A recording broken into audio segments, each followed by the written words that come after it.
John and Kate go to an orphanage. They find a little girl named Esther who is not who she claims to be. But they don't know that until it's too late. And then she goes after Kate because Esther is not who she claims to be. Put down the knife and the gun, please. Don't stab or shoot me, please, because Esther is not who she claims to be. I'm John Renton with the retro review of Orphan from 2009. I was 28 years old in 2009, and the fact that year qualifies as retro review status, my fucking goodness, like sands through the hourglass, these are the days of our thighs. God, sand in the thighs really goddamn hurts. Enough about sand being in places it shouldn't fucking be. Boy. It was written by two different people. Alex Mace, all about that Mace plus one. This was his first writing credit, and he also did the story for Orphan First Kill. Gee, I wonder what that movie's going to be about. That's a prequel that's going to be out on Paramount Plus in just a couple days. Also written by David Leslie Johnson McGoldrick. That's a mouthful of a name. He has other writing credits, including Red Riding Hood. That wasn't so good. It was not good at all. In fact, it sucked. But he did do The Conjuring. Conjuring was really good. And he did Aquaman. Had Amber Heard in it, but nevertheless, she's one part of a movie that was really, really fucking massive. And also The Conjuring 3. Let's hear it for The Devil Made Me Do It. Speaking of the Conjuring movies, Vera Farmiga's in this. This came out years before the Conjuring movies, but nevertheless. Peter Sarsgaard and Isabella Fuhrman? Not actually sure, because the H and the R don't match up for how I would normally pronounce that, but she got kind of launched doing a movie like this because it's a pretty damn good performance by her. And there's also C.C.H. Pounder. I'm sorry. I can't help but laugh at that last name. She's a terrific goddamn actress. But Pounder. Anyway, nevertheless, if you have not seen this, well, it's going to be a spoiler review because it's been out for 13 fucking years. Also, the fact that Isabel is going to be in the prequel, despite the fact that she is 13 years older and they're using de-aging technology. I'm not sure how to feel about that, but I'll talk about that when I review that. This movie, pretty goddamn good. Pretty good. Of course, it was from the director of House of Wax. Only a couple of my close friends will actually get that. Non-stop, Unknown, The Shallows, and Jungle Cruise. Oh, wee, yo. So, from Warner Bros. And Dark Castle Entertainment. Remember when Dark Castle Entertainment made movies? I think they shut down like 2013, 2014. So a couple lost a child in a stillbirth. They have a deaf child and also a little bit of an older, kid named Daniel. And they decide they're going to welcome a new child into their home. But there are some issues. Vera Farmiga's character, Kate, is a recovering alcoholic. And also was involved in an accident that led to her daughter Max becoming deaf. And now, even though she can sort of hear, it's really, really muffled, even with hearing aids. So now she has to communicate via sign language. Well, they go to this orphanage headed by Sister Abigail. No, not the Bray Wyatt finishing maneuver. And only wrestling fans will get that. Non-wrestling fans have no fucking idea what I'm talking about. Sister Abigail from Bray Wyatt, or The Fiend Bray Wyatt. Anyway, she is heading this orphanage, and there's kids running around having fun and everything.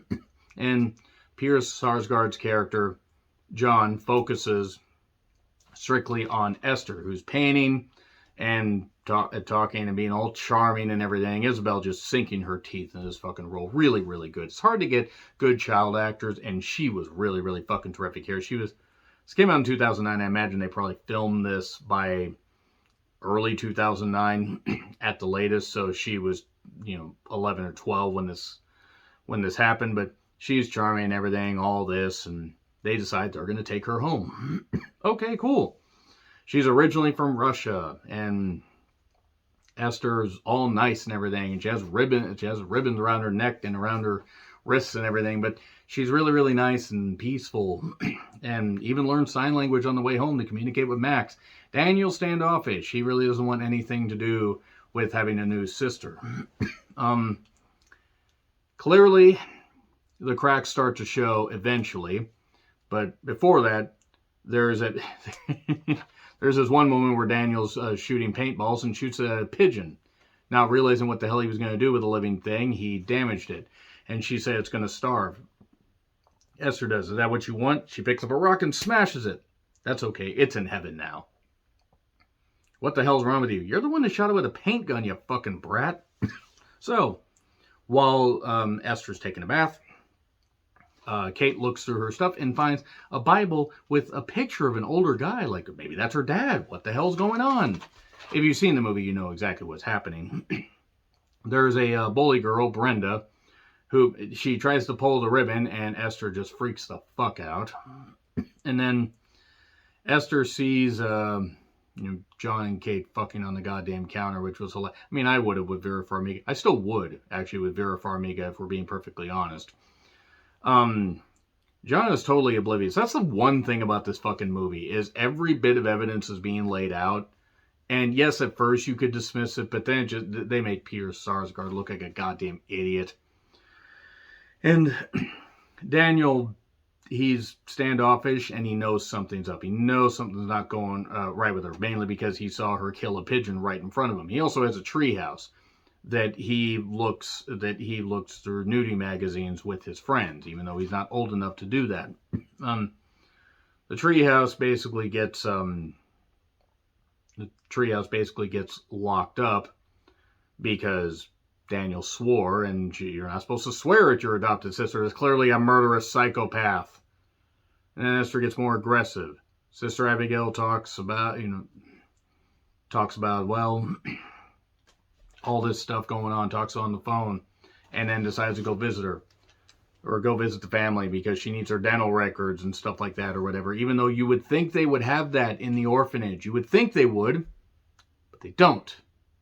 It's another loophole right there. Maybe it's John and Kate plus 8 loopholes. But anyway, Abigail's like, I think there's something wrong with Esther. And before this, we find out that John cheated on Kate. And we're not exactly sure when that happened. We're not sure if it happened after a stillbirth, or we're not sure when it happened. But it happened a number of years ago, and there's all this tension, except they love each other, but there's also tension. And he's a cheater. She's a former alcoholic. Could we make it any more obvious? It's a more adult version of Skater Boy. Boy, Avril Lavigne grew up fast. So anyway, yeah, Abigail, I think there's something wrong with Esther. There was a school accident where a boy ended up falling on a pair of scissors. Damn you, Sid Vicious. Why the hell are you targeting children now? Again, non-wrestling fans have no fucking idea what I'm talking about. And there's all these accidents, all this other stuff, and Esther's always there, but they can't ever prove anything. And then John just blows it all off, again, being totally oblivious. Esther decides to get a gun. And Max goes along with this because she says, I'll protect you, don't worry. Hey, hey Max, I'm going to push you out into the road so we stop this woman from taking me away from you. Okay, wait, what? Pushes her out in the road. And Sister Abigail spins around and everything, and then gets the 3 count. Sorry, wrestling. And then Esther comes up from behind and hits her in the head. CCH pounders her in the head. God, that was a fucking reach. I reached to the earth's core for that one, and hit her in the head with a hammer. They drag her off the road. Somehow 2 small children are able to drag a full-grown woman off the road. Actually, with what Esther actually is, maybe she's got that, smaller person strength. From now on, she'll be history. She'll be history. And then they hide her body in the snow. This was filmed in Canada, Montreal and Toronto, I believe. So it snows there about, 13 months out of the year, from what I've heard. I've actually never been to Canada, but I just imagine more east. And if you get past the 30 to 50 miles, when you get past like where Vancouver is, and you just go straight across, I think it really starts to snow a whole bunch, and it just snows constantly. But anyway, nevertheless, yeah, Sister Abigail basically is killed. And,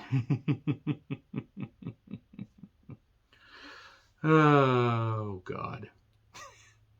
She says, help me hide her. Help me, Spock, help me.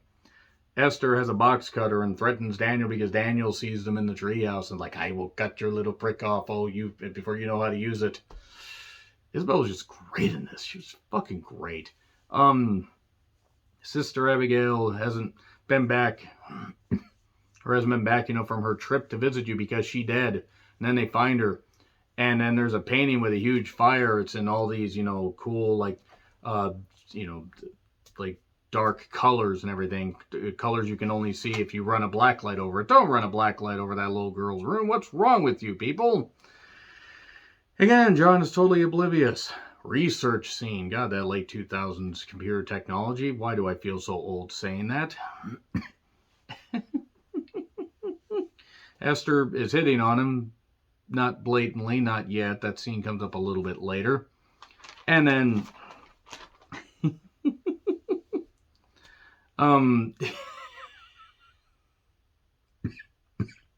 so...